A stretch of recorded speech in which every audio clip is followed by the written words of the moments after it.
Ya, sí, ya. ¿Quién quiere presentar? La señorita Angelina quiere presentar. Ya, Angelina, entonces empieza.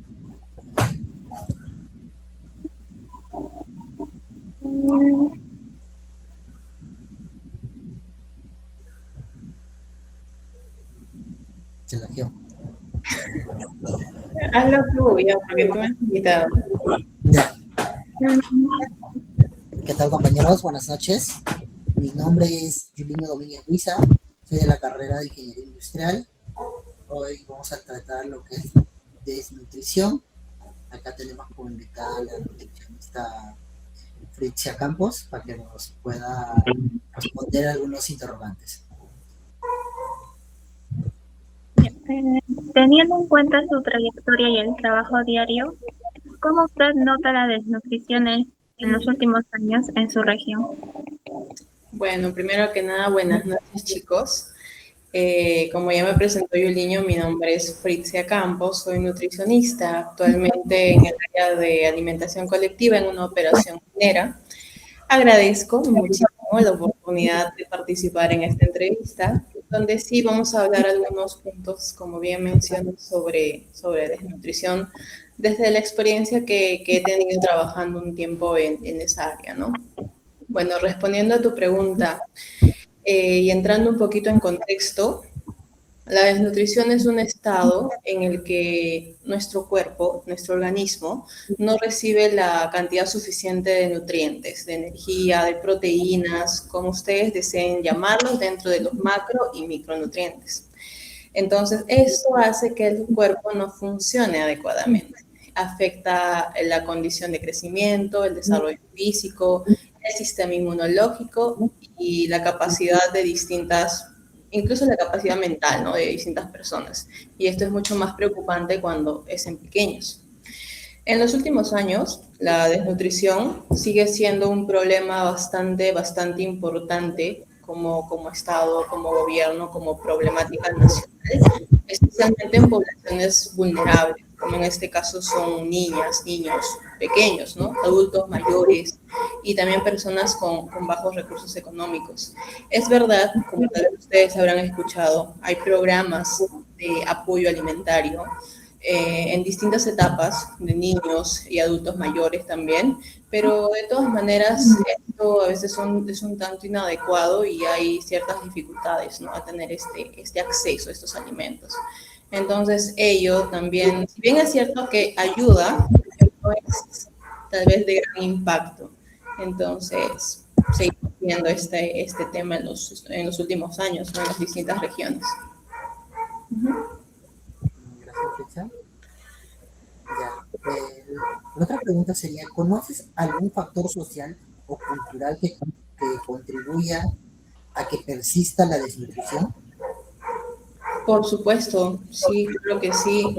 Mira, yo considero que los principales factores que se encuentran, en primer lugar, creo que es la pobreza. Como punto número uno, la falta de educación nutricional también, que esto, si bien es cierto que se ha estado implementando en distintas escuelas, colegios, aún todavía no llegamos al nivel y aún hace falta. El tema del desempleo, ¿qué más? El acceso limitado a los servicios de salud y también los malos hábitos alimentarios, ¿no? Y algunas, no sé, cómo te puedo explicar, diferentes influencias culturales y el consumo también de alimentos procesados podríamos añadir a todo este problema. Así que son muchos factores sociales, como mencionas, económicos y hasta culturales. Entonces, es bastante extenso y tendido para poder hablar del tema. Sí, claro. Uh-huh. Prosiguiendo con las preguntas, como usted menciona, es un problema demasiado grave y pues, ¿cómo afecta en la vida, por ejemplo, de un estudiante o de una persona que tiene anemia en su vida diaria, ¿no? La desnutrición afecta bastante en el tema de la energía, ya sea por un rendimiento físico y mental deficiente, ¿no? Vamos a ver a veces a niñitos que por esta falta de alimentación como tal, más que nada en zonas vulnerables, como son en pueblos alejados de distintas regiones donde hay un alto nivel de pobreza, llegan al colegio y les da sueño, se duermen porque no han comido, no se han alimentado lo suficiente. Entonces, física y mentalmente no hay un rendimiento en contraste a un niño que sí va a estar en condiciones, ¿no? Lo mismo, su capacidad para académica, sus actividades diarias también se ven bastante afectadas. Tú los ves cansados, con debilidad, tienen mucha dificultad para concentrarse y hay un mayor riesgo para enfermarse. Soy puntual en este tema y hablo de los niños porque, bueno, para un tema de un trabajo de investigación, actualmente ya lo llevé a cabo en una zona de Ayacucho. Como Yuliño sabe, yo soy de Ayacucho, tengo padres, familiares, docentes, entonces quise analizar esa población, ¿no? Mi punto de estudio en el cual eran niñitos que, si bien es cierto, reciben alimentos o desayuno y almuerzo de un programa de alimentación escolar, esto es deficiente. Entonces tú los notas a ellos que a veces llegan cansados, a veces llegan sin comer. Hay niños que solo toman un vaso de té y un pan, o te dicen que han comido cancha con algo, o una comida que va a ser para el almuerzo, o que no viven con los papás. Entonces, ya pues estamos hablando de todas maneras de cierto grado de desnutrición que ellos van a presentar progresivamente. Bien, continuando, este problema que nos has estado mencionando, ¿sí? ¿Afecta en el desarrollo físico y mental a corto o a largo plazo? Sí, de todas maneras. Mira, a corto plazo, ¿qué es lo que puede generar? Es que vamos a ver una pérdida de peso, vamos a ver debilidad, vamos a ver disminución en las defensas. Va a ser un niño que va a ser muy proclive a tener muchas enfermedades. Y a largo plazo, bueno, vamos a hablar que va a afectar el crecimiento, el desarrollo cognitivo, ¿no?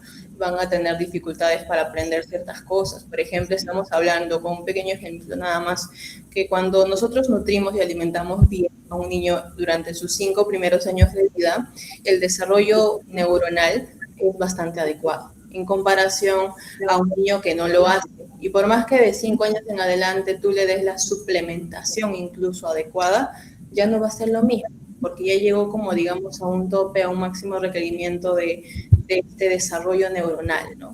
Entonces es algo que ya desde pequeñitos lo podrían notar. Y a largo plazo, ¿qué podría pasar con este niño que no tuvo como que el crecimiento adecuado, el desarrollo neuronal adecuado?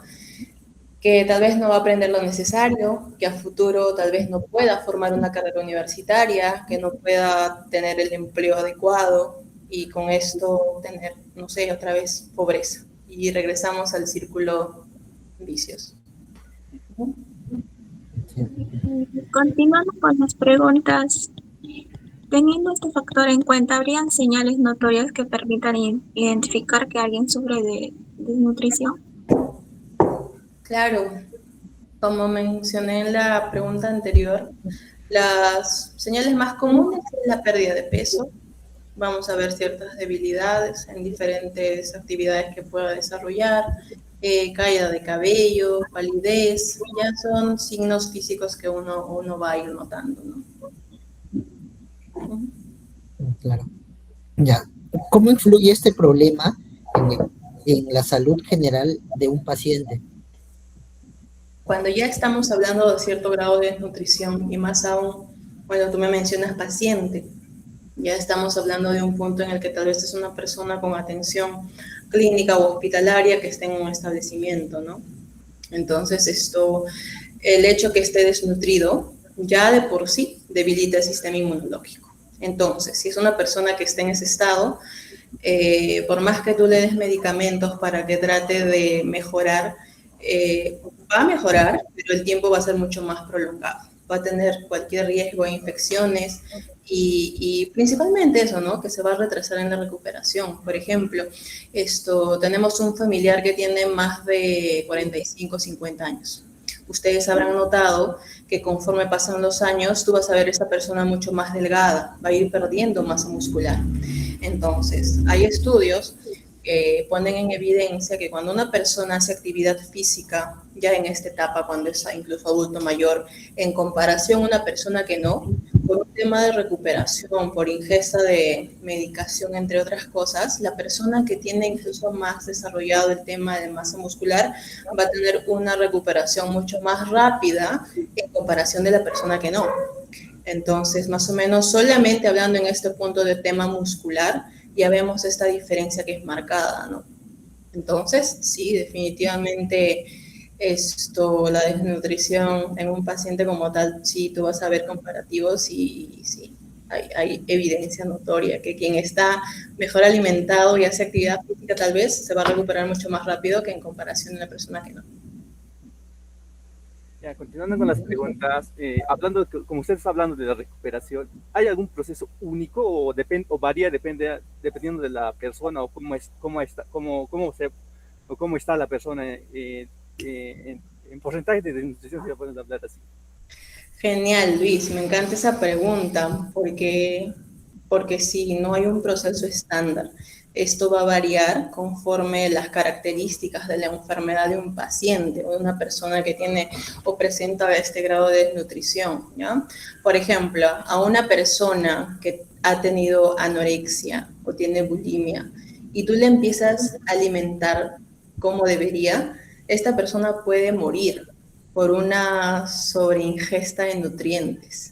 Es tanto el impacto que va a tener su cuerpo, que va a ser tan chocante que no lo va a tolerar, que puede morir ya sea de un infarto, de un fallo renal, entre otras cosas. Estamos hablando de una persona que tiene, digamos, anorexia nerviosa, pero está todavía en condiciones. Ahora, si esto lo llevamos a un paciente que está en un hospital y que tiene desnutrición y tratas de hacer lo mismo, porque si ustedes habrán visto o escuchado, hay alimentación por sondas, ¿verdad? Ya sea porque el estómago no está funcionando adecuadamente y un grado mucho más elevado es que cuando una persona no le funciona todo el tracto digestivo de inicio a fin, hay otro tipo de nutrición que se llama nutrición parenteral, que ingresa todos los nutrientes a la sangre directamente. Entonces, cuando es una persona con cualquiera de las vías que tenga cierto grado de desnutrición bastante exacerbado y que tú no hagas los cálculos necesarios y tú le das mucho más de algo o algún nutriente de más, esta persona puede morir porque hay una sobreingesta. Entonces, no hay un estándar, porque en todos los ejemplos que te pongo, digamos, de un niño, de una persona que tiene anorexia, de una persona que está hospitalizado, que no funciona el tracto digestivo, etcétera, hay diferentes formas de ver. Y es lo bonito de la nutrición, porque la nutrición no solamente es recetarte o darte un plan nutricional para que tú bajes de peso. No, es muchísimo más amplio, muchísimo más interesante y abarca esos puntos. Y una vez más, haciendo hincapié, no hay un estándar. De acuerdo a las características que presenta una persona paciente en diferentes grupos etarios, va a tener distinta forma de abordaje. Está bastante interesante, la verdad es. Continuando con las preguntas, teniendo en consideración que somos una sociedad, ¿no? Que siempre estamos conviviendo con otras personas, cosas podríamos hacer nosotros, qué acciones podríamos hacer nosotros como personas empáticas para intentar contribuir a reducir estos problemas que nos has mencionado, ¿no? Considero yo que es sumamente importante el tema de promover la educación alimentaria. Si nosotros hablamos del impacto que pueda tener el tema de dar la lactancia materna en el tiempo adecuado, empezar la alimentación complementaria después de los 6 meses de un recién nacido, empezar con la alimentación adecuada en distintas etapas de vida, y eso tú enseñas a los padres, porque creo yo, y eso siempre es así, que toda educación parte desde casa, antes de ir a que tú te formes académicamente a otros lugares. Entonces, si empezamos desde ahí, si damos una educación como tal a los padres, ya podríamos hacer bastante. Y otro punto también es garantizar el acceso adecuado de estos alimentos saludables, ¿no? Esto ya es un tema tanto político y también un tema socioeconómico. Entonces, ya sea por los programas sociales que hay o si no por uno mismo, ¿no? Que tal vez la necesidad de que uno va a tener que ir a trabajar para darle lo necesario a su familia, ya estamos diciendo bastante, ¿no? Pero principalmente eso creo yo, el tema de la educación alimentaria. Uh-huh. Pues, para finalizar esta pequeña entrevista, ¿qué mensaje o recomendación le gustaría compartir para nuestro entorno o sociedad en general acerca de la nutrición? Ok. La desnutrición es un problema, sí, es un problema bastante grave, que si bien es cierto que el gobierno toma las medidas y hace lo necesario para año tras año combatir y todo esto, siempre va a estar presente, ¿ya? Entonces yo considero que puede prevenirse con educación, alimentación adecuada, un trabajo continuo con la comunidad para, o sea, entre familias, profesionales, autoridades, porque esto parte desde lo más pequeño. No nos englobemos tal vez a la ciudad en la que solo estamos, sino que vayamos a comunidades mucho más pequeñas donde que notamos la realidad como tal y es bastante fuerte. Entonces, como desde mi experiencia les comento, que un niño venga y que te diga esto, ¿sabes qué? Solo tomé un vaso de un matecito con un bizcochito. O sea, imagínate, de verdad ha sido tan impactante. O niñitos tal vez que tienen algún tipo de enfermedad o tienen tos o tienen aftas en la boca, heridas por falta de vitaminas y que no pueden comer. O sea, el programa de alimentación escolar te sirve la comida en el colegio, pero simplemente no pueden comer porque les arde la garganta o tienen heridas, entonces es todo un tema bien amplio, ¿no? Por eso abarca más allá, abarca profesionales de salud, abarca las autoridades en las distintas zonas, entonces para mantener esta nutrición como tal y mejorar esa calidad de vida, una vez más, volviendo al punto, considero que se puede prevenir y mejorar con buena educación, ¿no? Eso, chicos. Gracias, Fritzia, por responder la pregunta. Muy agradecido. Igualmente, gracias por todo el conocimiento que nos ha brindado, ¿no? De nada, chicos, más bien gracias a ustedes. Hace bastante tiempo ya que no hacía esto y porque, como les comento, me dedico a otro rubro que yo el niño lo conoce bastante bien. Pero bueno, es parte de, y desde sus carreras me llamó un poco la atención porque estaban interesados desde ingeniería, ¿no? Si bien es cierto que es un conjunto y que todas las carreras llegan a un punto de engranarse como tal, ustedes están estudiando y yo dije, ¿por qué están buscando saber qué es desnutrición como tal? Pero qué bueno que lo sepan, tal vez en alguno de ustedes con el tiempo se pueda dedicar a ingeniería industrial dentro del área de la salud, porque sí he visto. Entonces, iría bastante perfecto. Y nada, chicos, desde casa empezar con la alimentación adecuada como tal. Y eso, y si pueden pasar este mensaje más y más, o ustedes mismos o con su familia, ya vamos sumando. Gracias, más bien. Gracias. Gracias, Fritzia. Muy agradecido. Chao, chicos, cuídense. Gracias. Hasta luego. Gracias.